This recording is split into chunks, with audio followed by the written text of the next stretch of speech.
The challenges the renewable sector is having, I think, was the most eye-opening because of the hope and the investments and the time.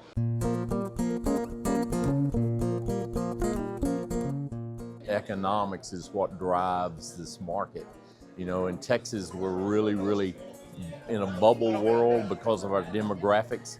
But, you know, in terms of what is going to change our Texas markets, you know, demographics is something, water is another issue, you know, just economic challenges from the U.S. and worldwide.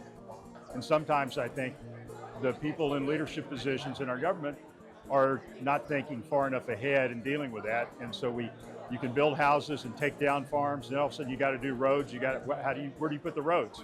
And making sure landowners have proper representation, the contracts that they're working on are protected for them. Also appraising these projects and understanding the value add that they have to the land. That's a new thing that a lot of our constituents at the land conference are probably really interested in.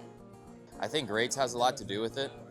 That's a big concern. I think what the market's going to do, the economy, what the current administration, what they kind of have up their sleeve in a sense. With the last 4 years versus where we are now, what that's doing for the market, and we had a lot of people sitting on the fence waiting to see how the end of the last year was going to go. And you know, whether it goes red or blue, at least you know what you're getting for 4 years, and that stuff is going to affect everybody everywhere. So we saw a lot of that too. I know with a lot of landowners, oil and gas is going to be their biggest deal. So whatever the energy sector is doing is going to be how they're feeling in the same sense. So it's good to kind of gear and prepare myself of what my clientele is actually going to feel in this, you know, year for the most part. It's really going to depend on how the new administration takes on things. I think that's the biggest thing that we're all looking at is how the administration.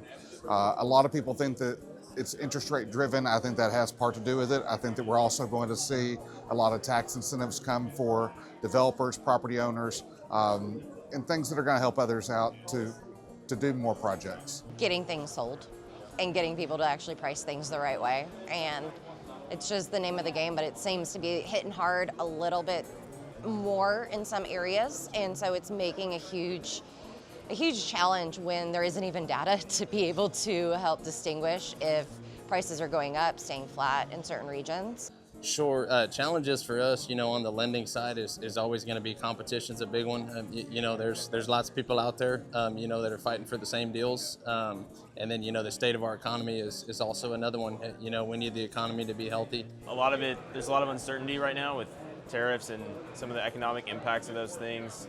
Texas is expanding really quickly. People are worried about what kind of resources we have for expansion. You know, water is a big topic of discussion for rural landowners. And so kind of hearing the experts in the industry, what their opinion is and how that can inform the decisions that we make.